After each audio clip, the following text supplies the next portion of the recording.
कांग्रेस के तत्कालीन प्रधानमंत्री राजीव गांधी जी कहते थे कि भाई देश का 1 रुपया जो हम बेचते हैं गरीब तक जाते जाते 5-15 पैसा हो जाता है, 85 पैसा कहाँ चला जाता है। कांग्रेस का इतिहास रहा है भ्रष्टाचार से, जीप घोटाले से उनका इतिहास चालू हुआ था 1950 से। इतना बड़ा पैसा कांग्रेस ने जो पलड़ा झाड़ा है या झाड़ने की जो कोशिश की है, वो चाहे बालू से लूटा है, चाहे पत्थर और गिट्टी से लूटा है, चाहे कोयले से लूटा है, चाहे लोहा से लूटा है, ये सारे लूटे हुए पैसे हैं, काला धन है और कांग्रेस को इसका जवाब देना ही होगा। इस तरह से अपना पल्ला झाड़ने से इससे बचने वाले नहीं है। ये राज्य सरकार को भी जवाब देना होगा, कांग्रेस को भी जवाब देना होगा। कोर विषय अभी जो है वो भ्रष्टाचार है, लॉ एंड ऑर्डर है, बेरोजगारी है, युवाओं का हक और अधिकार है, किसान है और बाकी सभी चीज़ हैं। लेकिन जिस तरह से अभी वर्तमान में झारखंड की चर्चा पूरे देश दुनिया में हो रही है, आज़ादी के बाद किसी राजनेता के घर पे इतने बड़े कैश की बरामदगी और भी कांग्रेस के राज्यसभा के सांसद के यहाँ से, ये पूरी दुनिया को स्तब्ध और आश्चर्यचकित करके रखी है।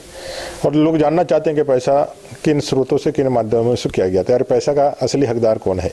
इस विषय में देखिए 2 बयान आया है। एक तो खुद प्रदेश प्रभारी अविनाश पांडे, उन्होंने कहा कि उनका निजी विषय है। मुख्यमंत्री का भी बयान आया है कि इस पर IT जो है वो जाँच कर रही है, इसमें कोई राजनीति का कोई एंगल नहीं है।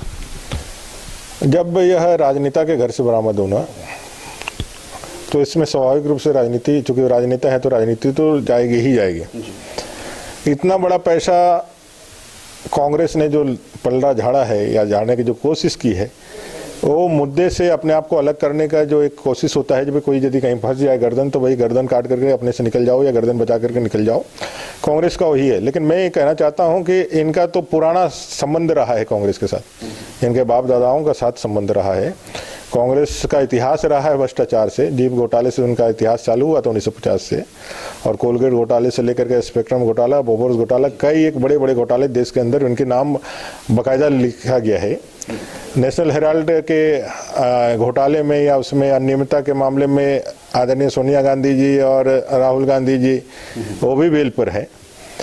कांग्रेस के तत्कालीन प्रधानमंत्री राजीव गांधी जी कहते थे कि भाई देश का 1 रुपया जो हम बेचते हैं गरीब तक जाते जाते 5-15 पैसा हो जाता है, 85 पैसा कहाँ चला जाता है। तो 85 पैसा जो चला जाता तो राजीव गांधी जी ने कहा था, ऐसे ही लोग, धीरज साहू जैसे लोग जो कांग्रेस के पुराने लोग हैं या जो नए लोग आए हैं, उनके घरों में, उनके सेल्फ में, उनके तिजोरी में भरे पैसा। यह पैसा झारखंड का पैसा है, झारखंडियों का पैसा है, झारखंड के लोगों के आशा और अरमानों का पैसा है, झारखंड के नए सूर्योदय का पैसा है। और पैसे यहाँ के जो जल जंगल जमीन से लूटा है, वो चाहे बालू से लूटा है, चाहे पत्थर और गिट्टी से लूटा है, चाहे कोयले से लूटा है, चाहे लोहा से लूटा है, ये सारे लूटे हुए पैसे हैं, काला धन है और कांग्रेस को इसका जवाब देना ही होगा। इस तरह से अपना पल्ला झाड़ने से इससे बचने वाले नहीं है। ये राज्य सरकार को भी जवाब देना होगा, कांग्रेस को भी जवाब देना होगा।